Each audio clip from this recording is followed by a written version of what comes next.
ต่อไปเราจะเห็นตัดเคยถามผมไม่นะครับหรือว่าตัดตัดผมเราโอ้ที่เป็นตัดजय गुरु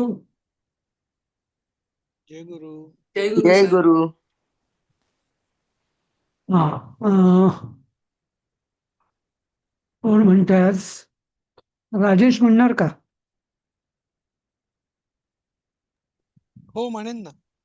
हा म्हण. पहिल्या 15 श्लोक म्हणा. 15 पहिले श्लोक. 10-15. ओके. 10 तर 10 ओम. म्हणतात. ओके नाही चालेल. ओम श्री परमात्मने नमः. अथ नवमोऽध्यायः.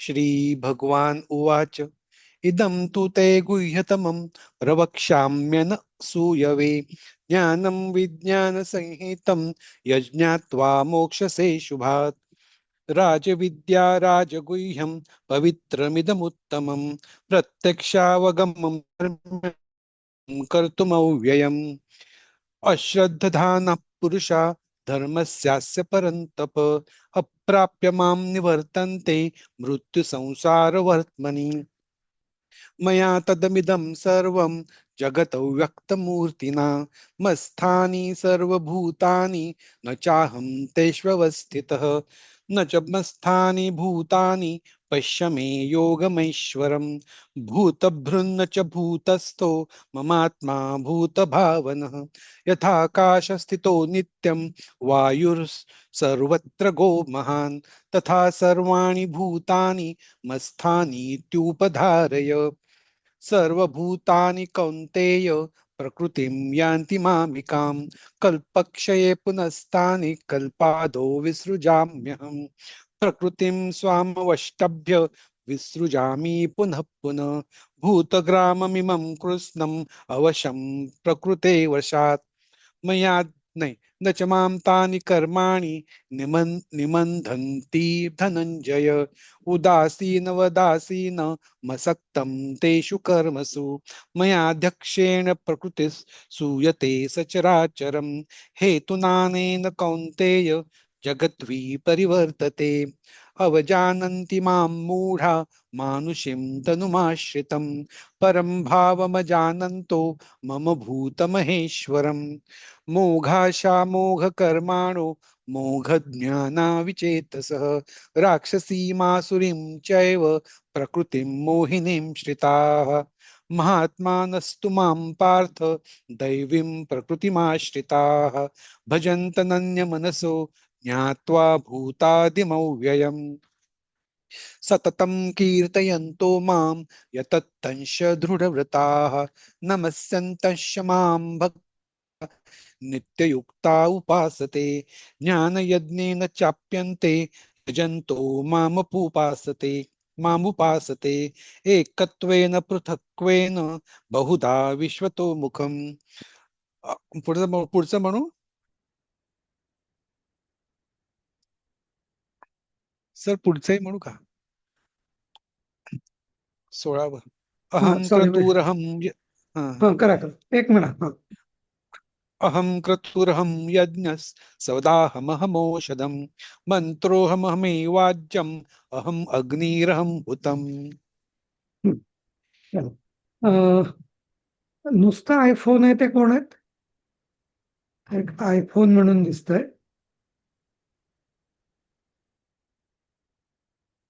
हा सर काय कोण कोण तुमचं नाव काय? सुधा थोरात. सुधा थोरात. हा ते नाव दिसत नाही याच्यात, बाकीच्यांची दिसत आहे. त्याच्यात मला काही कळत नाही काय दिसतं ते. कळत नाही का? ओके ठीक आहे. शैलजाताई तुम्ही म्हणता का पुढचं?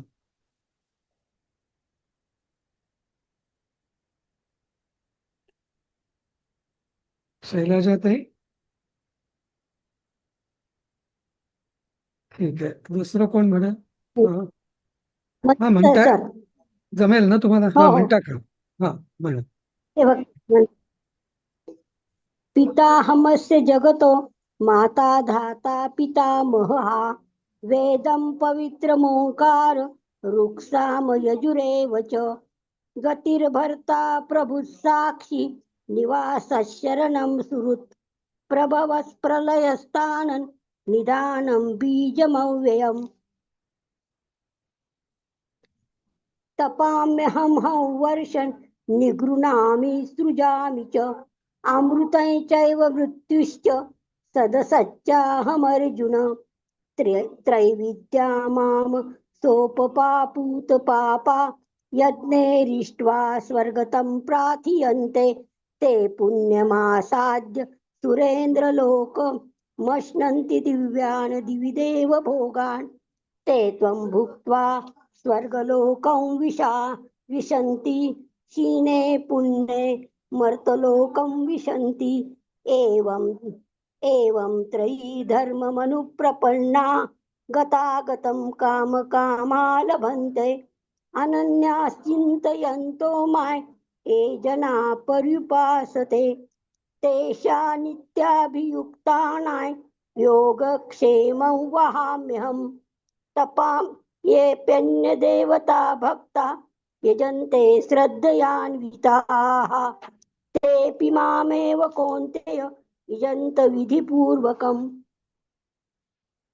अहं हि सर्वयज्ञानां भोक्ता च प्रभुरेव च न तु मामभिजानन्ति तत्त्वेनातश्रवन्ति ते यान्ति देववृतान् देवान् पितॄयान्ति पितृवृताः भूतानि यान्ति भूतेज्या यान्ति मद्याजिनोऽपि माप् पत्रं पुष्पं फलन्त्योऽयं यो मे भक्त्या प्रयच्छति तदहं भक्तुपरतस्मश्नामि प्रयत्नात्मनः यत्करोषि यदश्नासि यज्जुहोषि ददासि यत्तपस्यसि कौन्तेय यत्कुरुष्व मदर्पणम् शुभाशुभफलं रेवं मोक्षसे कर्मबन्धनैः संन्यासयोगयुक्तात्मा विमुक्तो मामुपैष्यसि समोऽहं सर्वभूतेषु न मे द्वेषोऽस्ति न प्रियः ये भजन्ति तु मां भक्त्या मयि तेषु चाप्यहम् अपि चेत् सुदूराचारो भजते मामनन्यभाक् साधुरेव च मन्तव्यः सम्यक् व्यवस्थितोऽसि सः क्षिप्रं भवति धर्मात्मा श्वश्वच्छान्ति निगच्छति कौन्तेय प्रतिजानेहि न मे भक्त प्रणश्यति मां हि पार्थ व्यपाश्रित्य एपि स्युः पापयोनयः स्त्रियो वैश्यस्तथा क्षूद्रस्तेऽपि यान्ति परां गतिम् किं पुनर्ब्रह्मणा पुण्या भक्ता राजर्षयस्तथा अनित्यमसुखल्लोकमिमं प्राप्स्य भजस्व मां मन्मना भव मद्भक्तो मद्याजीमां नमस्कुरु मामे वैश्यसि युक्त्वैत्वमात्मानं मत्परायणः ॐ तत्सदिति श्रीमद्भगवद्गीतासु उपनिषत्सु ब्रह्मविद्यायां योगशास्त्रे श्रीकृष्णार्जुनसंवादे राज्यविद्या राज्यगुह्य योगो नाम नवमोऽध्यायः। अच्छा. ठीक आहे. आपलं आता काल 22वा श्लोक आपला झाला नाही का? हो.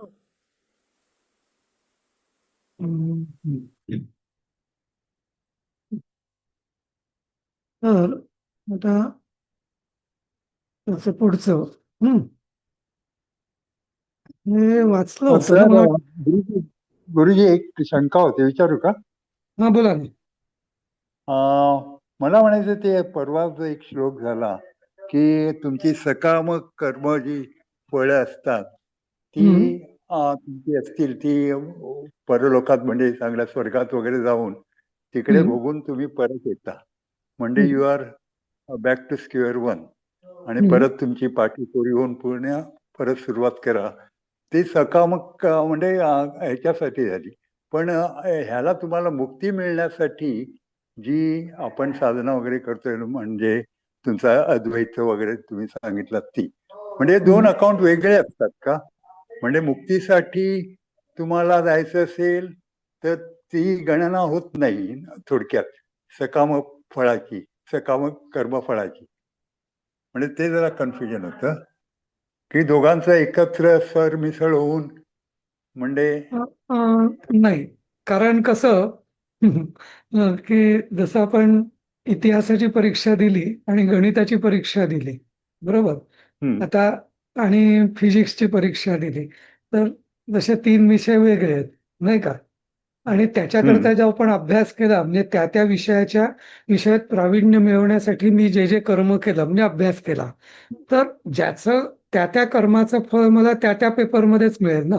म्हणजे गणिताच्या अभ्यासाचा उपयोग मला इतिहासात होणार नाही, बरोबर? किंवा बरं. फिजिक्सच्या, म्हणजे ते जिथं मी जो कर्मफलाचा जो सिद्धांत आहे हम्म, त्यानुसार, जर आता अर्थात हा कर्मफलाचा सिद्धांत आहे, हा सकामसाठीच लागू आहे. बर. जे निष्काम आहेत त्याला तो कर्मफलाचा सिद्धांत लागू हो नये, हे पण मी सांगितलेलं, बरोबर? पण हो आता बरोबर.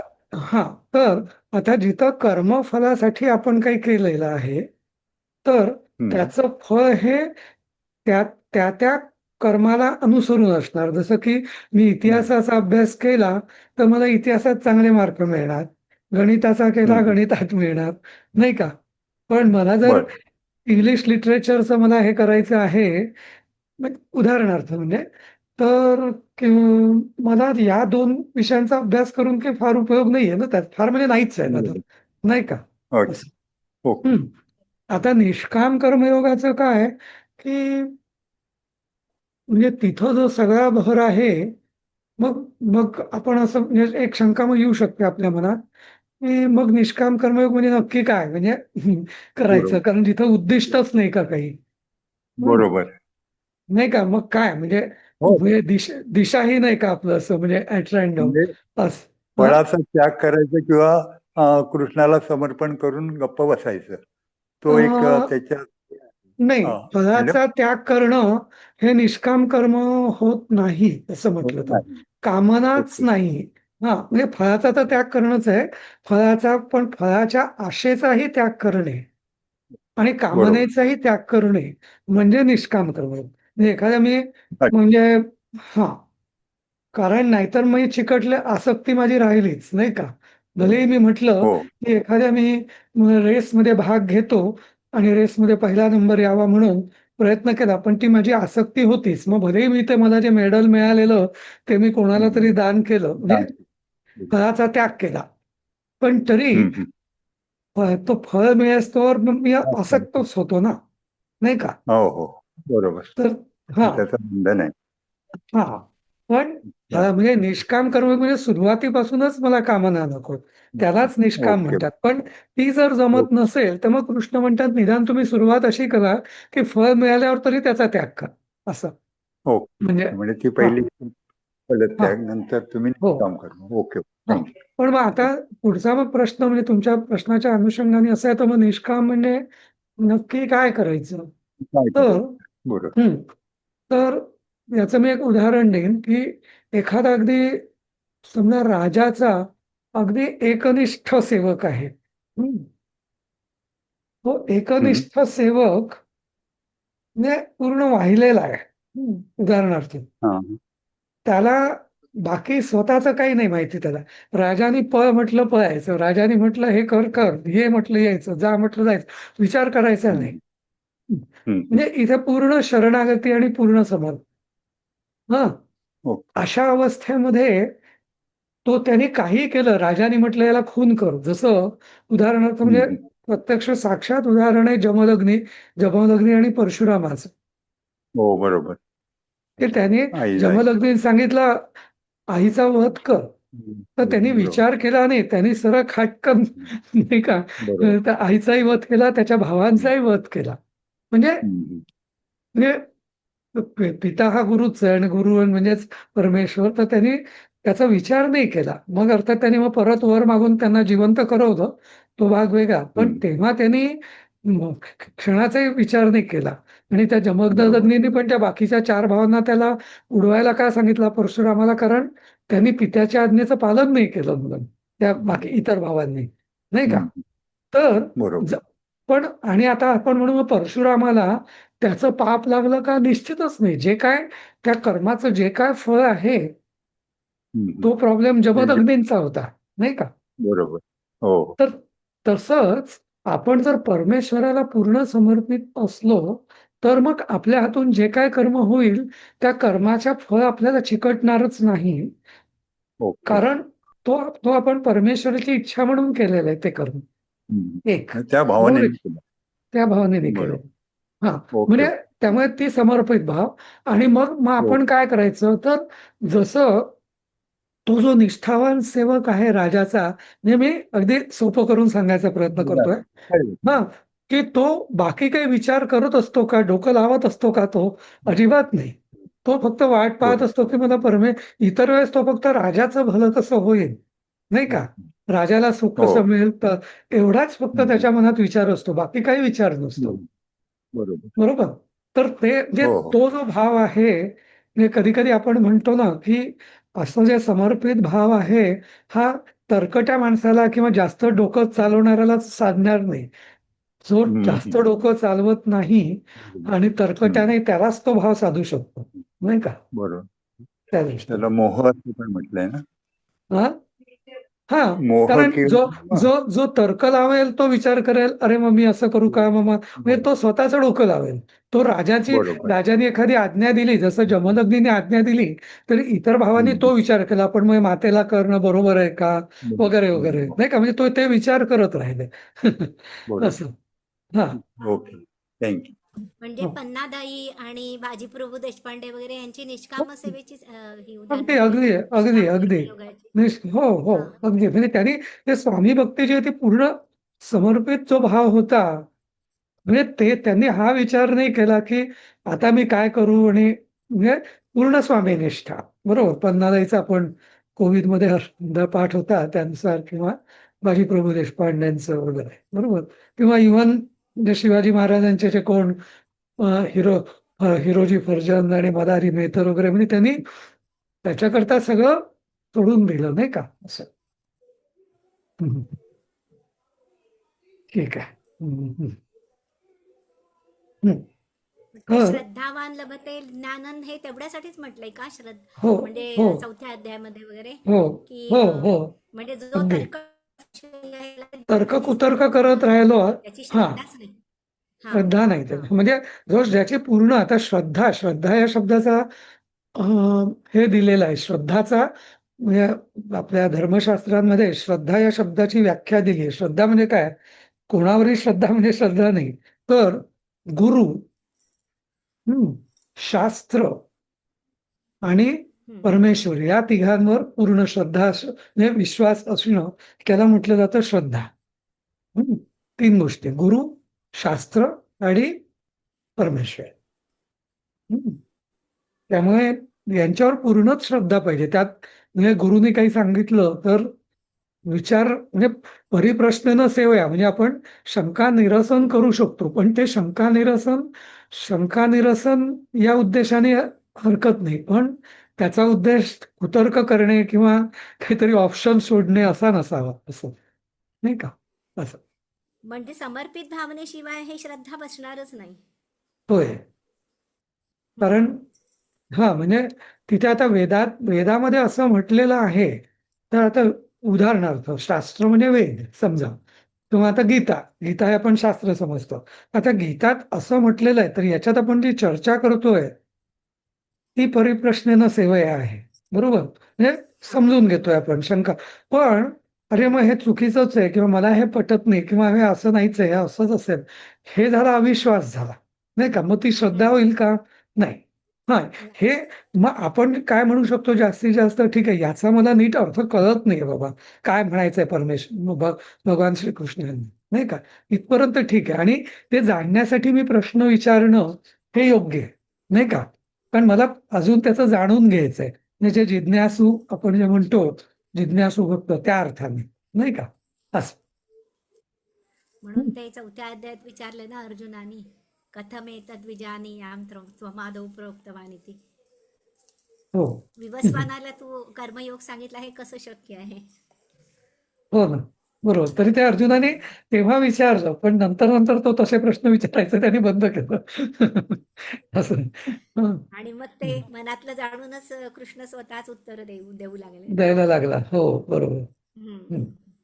कारण तो जो चौथा अध्याय जो आहे, ती भूमिका आपण बघितली तर पहिला अध्याय तर काही नाहीच आहे. दुसऱ्या अध्यायात सांख्ययोग, तिसऱ्या अध्यायात कर्मयोग. पण त्यांनी त्याला नीट काही कळलं नव्हतं. म्हणजे तसं म्हटलं तर तिसऱ्या अध्यायात गीता संपली होती, असं म्हटलं तर. पण अर्जुनाला बराच म्हणजे तोपर्यंत त्याची पूर्ण अशी श्रद्धा नव्हती. जरी तो पहिल्या अध्यायाच्या शेवटी दुसऱ्या अध्यायाच्या सुरुवातीला म्हणाला, की मी तुला शरण आलोय आणि पण शिष्य तरी स्नेह शादी मान हा बरोबर. पण तरी हा हा. पूर्ण त्याची म्हणजे श्रद्धा अशी बसली नव्हती अजून असं. हं. हम्म. ठीक आहे. हं. तर आता हा जो 23वा श्लोक आहे, हे म्हणजे सर निष्काम कर्मयोग साठी म्हणजे खूप आपल्याला पुढे जायचंय अजून. आत्ता आपण म्हणजे आपण सगळे सकामच म्हणायला पाहिजे ना. म्हणजे कुठल्या अर्थाने म्हणता तुम्ही म्हणजे असं म्हणजे आता ह्यांनी जो प्रश्न विचारला ना, निष्काम कर्मयोग साधण्यासाठी म्हणजे खूपच पायऱ्या आपल्याला पुढे जावं लागणार आहे अजून, नाही का?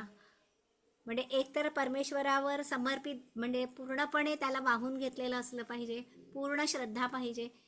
आणि म्हणजे त्या ज्या पायऱ्या त्यांनी सांगितलेल्या आहेत योगी बनण्यासाठीच्या, त्या पण आपल्याला बऱ्याचशा पूर्ण करायला पाहिजे. म्हणजे इंद्रियांवर आपला मनोनिग्रह वगैरे हे सगळं, ह्या सगळ्या पायऱ्या नाही जेव्हा आपण क्रॉस करू. पण नाही नाही ते सगळे ना ते आपल्या मनोनिग्रह वगैरे जे आहेत ते वेगळे, पण हा जो समर्पित भाव आहे याच्याकरता त्यात ते आड येणार नाही असं मला वाटतं. अच्छा अच्छा. म्हणजे म्हणजे मनोनिग्रह आणि बाकीचे जे साधना आहेत प्राणायाम किंवा बाकीच्या सगळ्या तर तो एक वेगळा म्हणजे थोडासा वेगळा आहे. म्हणजे शेवटी ते म्हणजे साधनच आहे ती सगळी पण हा जो समर्पित भाव आहे हा कोणालाही करता येणं शक्य आहे. म्हणजे जसं जसं आपण कालचा जो विषय जो थोडासा आपण बघितला होता की अं, म्हणजे परमेश्वर योगक्षेमम त्याच्यावरनं तर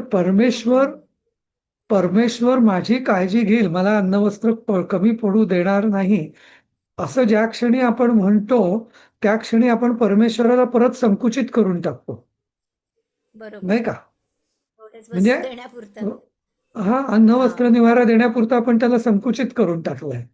आणि बरोबर. त्याचा दुसरा मोठा धोका असा आहे की ज्या क्षणी आपण त्याला असं संकुचित करतो आणि जेव्हा 2-4 वेळा असं होतं, 2-4 वेळा 10 वेळा की आपण म्हणजे खरोखरच परमेश्वर आपल्याला मग श्रद्धा आहे की नाही तो तो मला अन्नवस्त्र काही कमी पडून देणार नाही, पण कधी कधी आपली म्हणजे काय असं म्हटलं तो आपली लाज काढतो किंवा म्हणजे ते मिळत नाही आपल्याला जेव्हा गरज असते तेव्हा.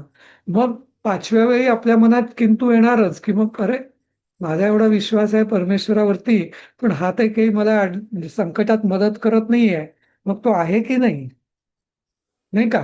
जसं म्हणजे परत एखादा आपला संशय. अगदी म्हणजे एखादा आपला घनिष्ठ मित्र असला, आधी आपला विश्वास असतो की तो मला बरोबर संकटात मला धावून येईल.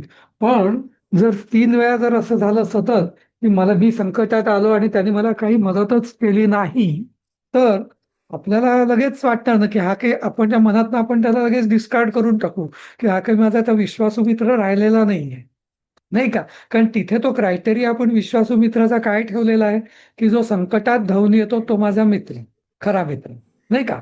पण बरोबर. आणि तोच क्रायटेरिया जर आपण परमेश्वराला लावला तर फार मोठा घोळ होण्याचा संभव आहे.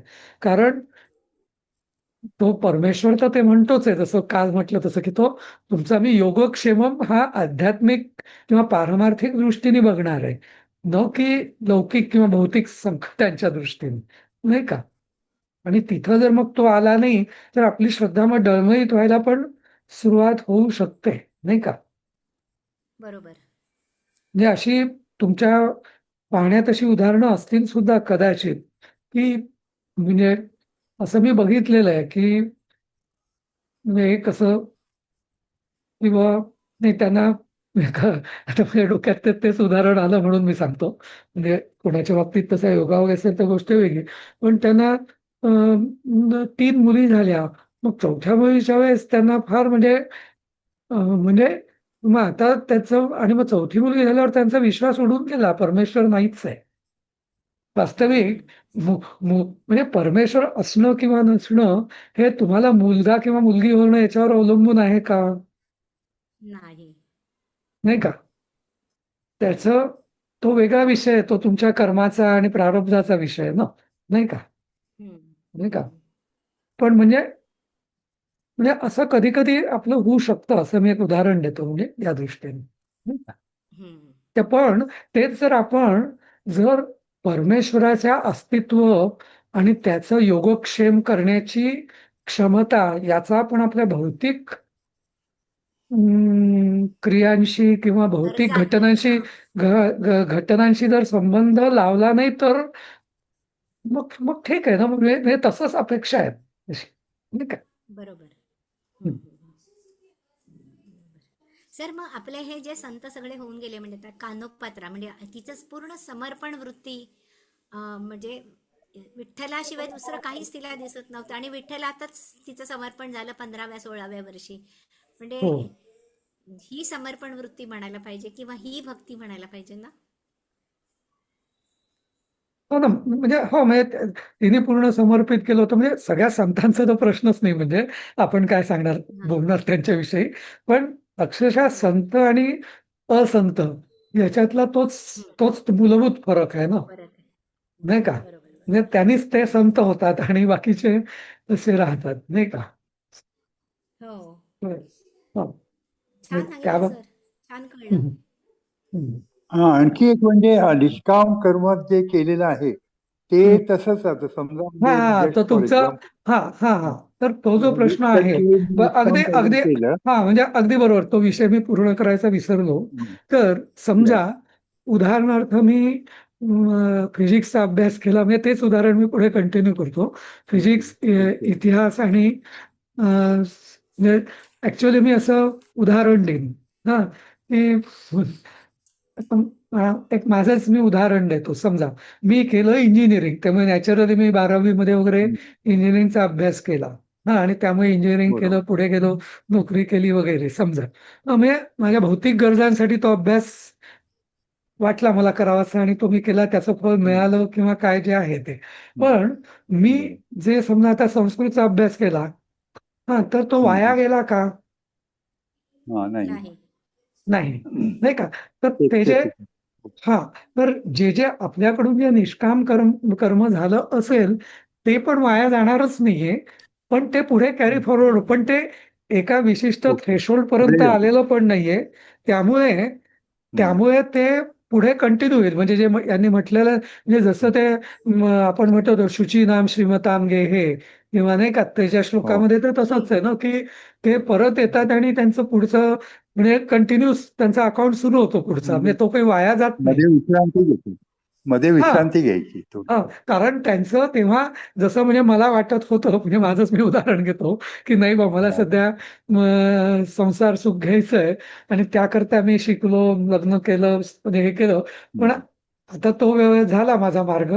पण आता मी जेव्हा परत आलो तेव्हा माझं सुरू झालं म्हणजे असं. तर तसंच होणार, नाही का? प्रत्येकाचं. हो, म्हणजे हो. जे हं. आणि असं म्हणूच शकत नाही आपण, की कोणी निष्काम करणं, कोणी काहीच केलेलं नाही. पर्सेंटेज वेगवेगळं असेल, प्रमाण वेगवेगळं असेल. पण काही ना काही तर आपल्याकडून झालंच असणार ना निष्काम करून, नाही का? हो, असं. बरोबर. हं. थँक कळत न कळत तरी नक्कीच झालं असेल. हां. म्हणजे समजा आता हम्म. उदाहरण एक द्यायचं समजा अगदी हां, की एखादा आपण मी अगदी छोटं उदाहरण देतोय, की कोणीतरी भिकारी आपण काहीतरी मदत केली. आता तो भिकारी आपल्याला काय मदत करणार? परोपकार काय करणार तो? नाही का? असं म्हणजे पण तेव्हा आपण त्याला जी मदत केली, हं, निरपेक्ष भावनेने म्हणजेच निष्काम भावनेने उदाहरणार्थ. हां, पण त्याचं जे फळ आहे आता ती सकाम भावनेने केलंय का मी काही? अजिबात नाही, नाही का? पण त्याचं फळ तर मला ड्यू झालंच आहे ना, नाही का? हो, हो. हं, तसं. हं,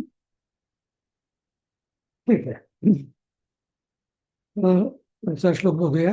हां, तर इथं आता परमेश्वर सांगतायत, की म्हणजे अ, आता हे जे आपला विषय बऱ्याच आधीपासून सुरू आहे की अन्य देवतांची भक्ती आणि परमेश्वराची भक्ती, तो कंटिन्यू करता येते परत. येप्यन्य देवता भक्ता यजन्ते श्रद्धयान्विताः तेऽपि मामेव कौन्तेय यजन्त्यविधिपूर्वकम्. तर इथं जे अन्य देवतांची भक्त म्हणजे इतर देवतांचे, आता इतर देवता म्हणजे कन्सेप्ट क्लिअर असावा या दृष्टीने आपण असंच समजायचं की मर्यादित मर्यादित शक्ती असणाऱ्या देवता असं. हम्म. त्यांच्यावर जे श्रद्धेने त्या देवतांची पूजा करतात ते सुद्धा माम एव यजंती, म्हणजे इनडायरेक्टली ते माझंच पूजन करतात. जसं मग मी तो उदाहरण दिलं होतं की म्हणजे त्या देवतांना ती शक्ती कुठून मिळते, तर माझ्याकडूनच मिळते. किंवा जसं आपण म्हटलं होतं की एखाद्याने सरकारी अधिकाऱ्याने मला मदत केली आणि मी त्या अधिकाऱ्याला अगदी खूप म्हणजे त्याचं पूजन केलं वगैरे, पण तरी ते शेवटी ते पूजन किंवा जे काय अफेक्शन आहे ते शेवटी शासनाला, कारण त्याला जी शक्ती मिळालेली असते, अधिकार मिळालेला असतो, तो शासन. सरकारच्या मुख्याकडनंच मिळालेला असतो, नाही का. त्यामुळे बरोबर. आपण इनडायरेक्टली सरकारच्या मुख्याचीच पूजा करत असतो, आपल्याला जरी कळत नसलं तरी, नाही का. हम्म. बरोबर. हा, पण आता याचं पुढचं कन्सेप्ट म्हणजे हा अर्धा श्लोक झालेला, त्याचा फरक आपल्याला अजून 2 श्लोकांमध्ये कळेल कसं. तर अहम हि सर्व यज्ञानां भोक्ता च प्रभुरेव च न तु मामभिजानन्ति तत्त्वेनातश्च्यवन्ति ते. तर याचं कारण का की यास अहम सर्व यज्ञानां भोक्ता च प्रभु एव च. पण या सगळ्या यज्ञाचा कुठलाही त्याग केला की त्याचा म्हणजे जे आपण जे म्हणतो की सर्व देव नमस्कार केशवम प्रतिगच्छती, एक्झॅक्टली हाच अर्थ आहे याचा, की सर्व यज्ञांचा शेवटी भोक्ता आणि प्रभू मीच आहे. त्यामुळे पाणी कुठनंही आलं तरी शेवटी ते केशव समुद्राला मिळतं, आकाशात पतितम तोयम, तसं यथा गच्छती सागरम, असं कुणालाही जरी नमस्कार केला तर केशवम. आता इथं केशव हा शब्द एक विशिष्ट शंखचक्र गदा धारण करणारा, गदा पद्म धारण करणारा विष्णू नव्हे, तर केशव म्हणजे परमेश्वर, या अर्थाने तो केशव हा घेतलेला आहे अर्थ. पण हा म्हणजे परमेश्वर या अर्थानेच समजायचा आहे तो. पण ते अन्य देवतांचे भक्ते माम तत्वेन न अभिजानंती अतः च्यवंती. आणि मग त्यामुळे त्यांचं काय होतं की ते त्या मर्यादित शक्ती असणार, म्हणजे त्यांना जे काय फळ मिळतं ते माझ्या इनडायरेक्टली माझ्याचकडनं मिळतं, पण ते मला जाणत नसल्याने, म्हणजे ते त्या विशिष्ट देवतेची उपासना सर्वशक्तिमान परमेश्वर या भावनेने करत नसण्याने अतः च्यवंती, च्यवंती म्हणजे च्युत होणे. म्हणजे म्हणजे त्यांना आता इथे च्युत होणं म्हणजे काय अगदी ते त्यांना काही शिक्षा मिळते अशातला अर्थ नाहीये, पण त्यांना म्हणजे त्याचं बाकी जे जास्त फळ मिळालं असतं ते त्यांना मिळत नाही. मुख्य फळ जे आहे कुठल्या यज्ञाचं, तर ते त्यांना मिळत, कारण त्यांनी त्या देवतेची भक्ती किंवा ती त्या मर्यादित शक्तीने केली जाते. जसं म्हणजे आता उदाहरण मी दिलं समजा एक, की आता म्हणजे उदाहरणार्थ आपण म्हणू शिर्डीचे साईबाबा, ठीक आहे.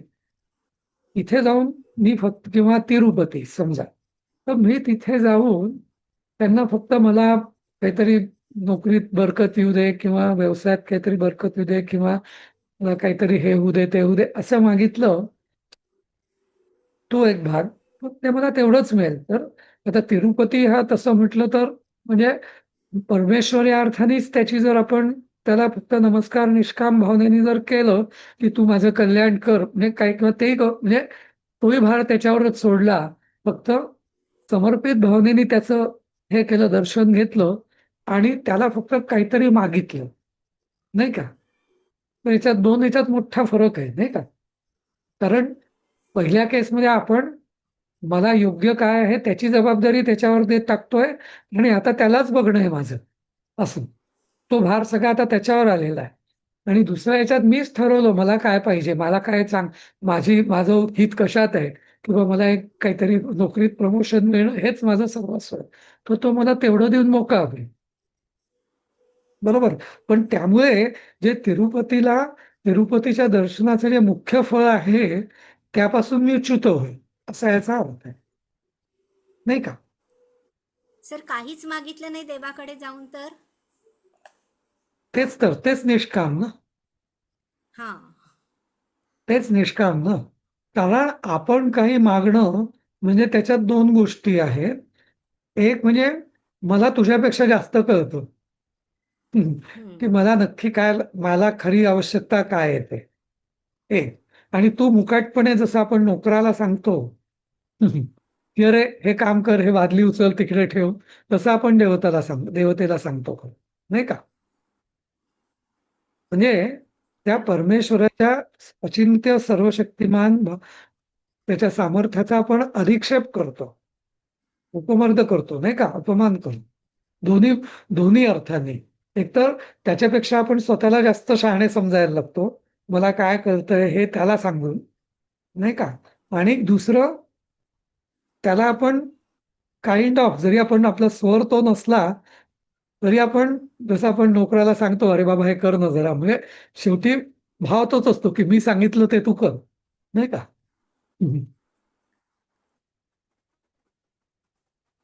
नाही का? म्हणजे छान कळलं की देवतांकडे जी मर्यादित शक्ती असते त्या देवतेमध्ये जर परमात्माच बघून, हम्म. म्हणजे परमात्म्याचं स्वरूप अनलिमिटेड असल्यामुळे म्हणजे काय मागायचं नाही किंवा मागायचंच नाही हे आपण ठरवायचंय, नाही का? होय. तर मग आता म्हणजे दोन भक्त आहेत. मग आता कोणी म्हणेल, म्हणजे आता तिरुपतीच्या दर्शनाचं एकाला काय फळ मिळेल, दुसऱ्याला काही मिळेल. कदाचित एकाची भरभराट पण होईल भौतिक दृष्ट्या, दुसऱ्याची होणार नाही कदाचित, कारण त्यांनी काही मागितलंच नाही. पण पण त्यांनी काही मागितलंच नाही म्हणून त्याला जे काय मिळेल, पूर्ण समर्पित भावनेने जर त्यांनी शरण गेला असेल तो, तर त्याला जे मिळेल अंतिमतः ते ज्याला भरभराट ज्याची झाली त्याच्यापेक्षा नक्कीच जास्त जास्तच. असेल, नाही का? असं. म्हणजे सर आधीचा आमचा कॉन्सेप्ट आता छान क्लिअर झाला. हो. हा, आणि म्हणूनच मग ते सांगतायत की म्हणजे काय, आता हा पुढचा श्लोक परत त्याच्याशी संबंधित आहे. हे सगळे श्लोक आहेत ना, एक श्लोक असा उचलून काढला तर अर्थ करणार नाही, एकमेकांशी सगळे संबंधित आहेत. हं. आता इथं अजून हा कन्सेप्ट क्लिअर करतायत भगवान. यान्ति देवव्रता पितॄन् यान्ति पितृव्रता. देवान पाहिजे सर, कुठेतरी शब्द नाही देवान. नाही, यान्ति देवव्रता देवान, हा इथं देवान पाहिजे. आणि हा. पितृन यान्ति पतिव्रता. हा, तेच. पितृव्रता. हा. हा, बरोबर. म्हणजे इथं देवान पाहिजे, म्हणजे देवान. ठीक आहे, तुम्ही करेल.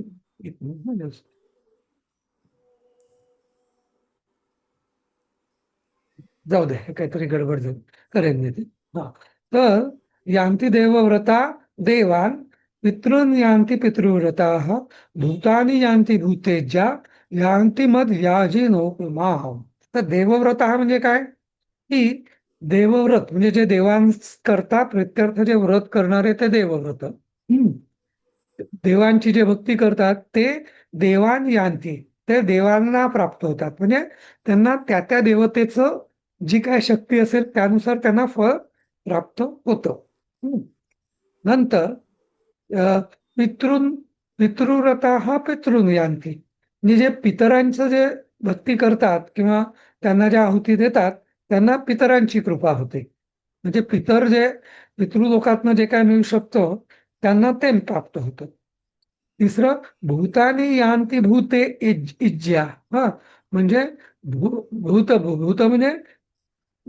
भूत म्हणजे इथे सगळे प्राणी मात्र आले इथे आता, म्हणजे राजा, अधिकारी वगैरे वगैरे, म्हणजे विशिष्ट प्राणी त्यांना जे, किंवा दुसरं असं होईल की भूतगण म्हणतो ना आपण, म्हणजे तर त्यांची पूजा करणारे किंवा त्यांना इज्जा म्हणजे त्यांची आराधना करणारे, त्यांना जो अधिकार असेल ते ते त्यांना प्राप्त होईल असं. आणि मद याजिनोपि माम, मात्र जे